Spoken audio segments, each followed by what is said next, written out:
All right, so recently, Prophet Joel Ogebe was at the redemption camp, and after its visit to redemption camp, he came back with a repentant heart. And in one of his services, he said this. I was in redemption camp yesterday. When I saw what God is doing with Papa Adeboye, I went to one corner. I said, God, just in case I've said anything that I'm not aware of. It's not easy to have so much authority here to stay quiet. And of course, in a recent video that was shared on his YouTube page, he appears to be true to his initial commitment. You know, when I saw this video, it kind of made me to actually think for the media team, or perhaps him, to have cut out this portion of video which we are going to see obviously shows this is of a great importance to him. And more so, maybe perhaps this is the light he wants people or the public to begin to perceive him and his ministry.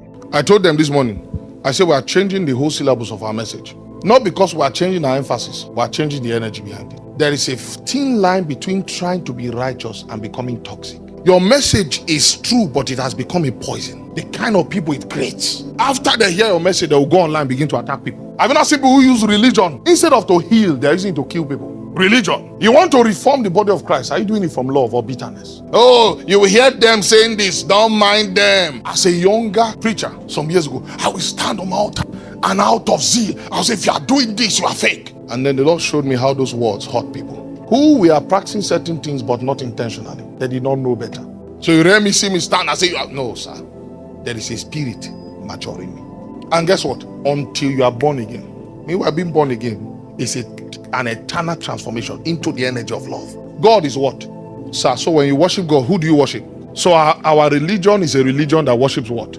Simple. Why are you afraid to say it? Why are you afraid to say it? Our religion as Christians is a religion that worships what? Love. That's what we worship.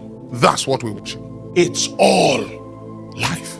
So you go beyond what you are seeing in your body, knowing that this body is a manifestation of an energy. Because this whole galaxy is sitting as energies. The whole galaxy. So we cannot be exempted from this reality. If the whole galaxies are balls of energy, then you and I, we are energy forms manifested in this tangible realm. However, the reality within us, that's the reality that's learning. That's the one manifesting through this world. That's the one that learns. That reality within you, that's the one that learns. So the Lord told me, he says some people blow through life and they've not learned anything. They learn math and English, but they don't learn anything.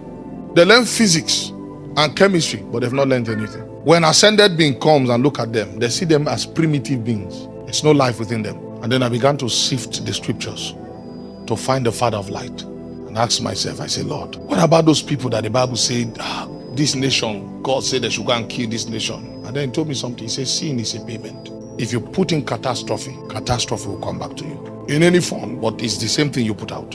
Was Sodom destroyed just for fun? There was something they put out, and it was clear in the way they treated strangers.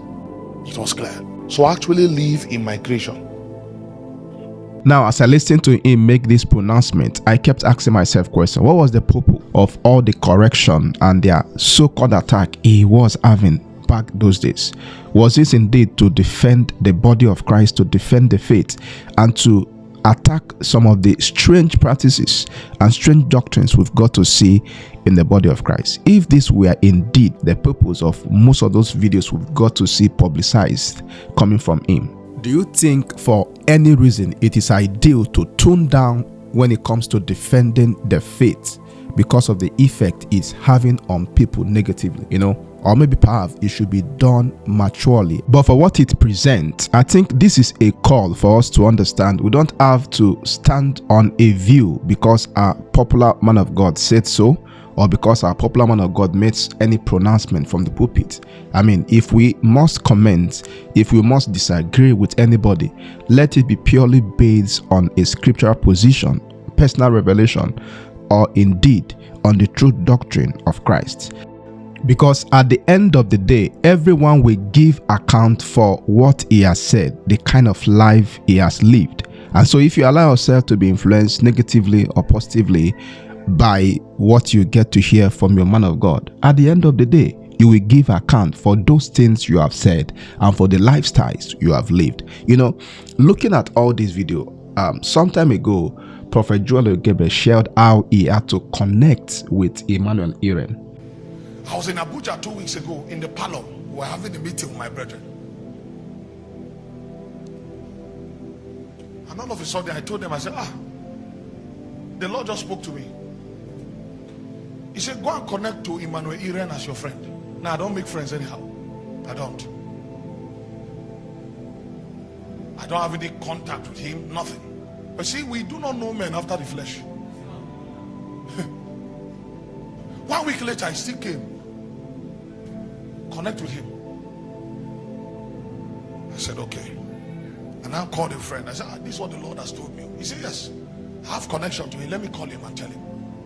When he told the man of God shouted. He said 2 weeks ago while he was in Abuja, the Lord told him, connect with Joel. You don't understand this. We are not alone. So looking at all this video and for what it presents, are we going to be seeing more of this alliance between other ministers and Joel Ogebe? Are we going to start seeing Joel ministering on several other platforms? Now, this is not me insinuating, but like I asked in my last video, which I did when he went to redemption camp, is there more to this repenting that we've got to see coming from Joel Ogebe? Now, before you come for my neck, I understand this is more like a deviation from the kind of video which I would love to do on this platform, but I do still want to know what your thoughts are.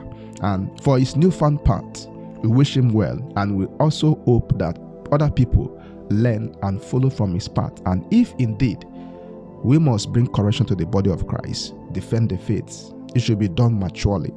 And to the followers of our favorite men of God, we should understand at the end of the day, will we end up giving an account for what we say on the platform, for the insults we bring to various men of God on the platform, and whatsoever thing we do on the internet, we will always give account for it.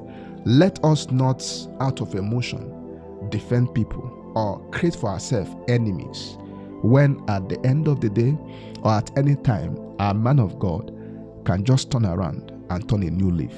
Please make sure to leave your comments on the comment section. I do want to know what you think about this video.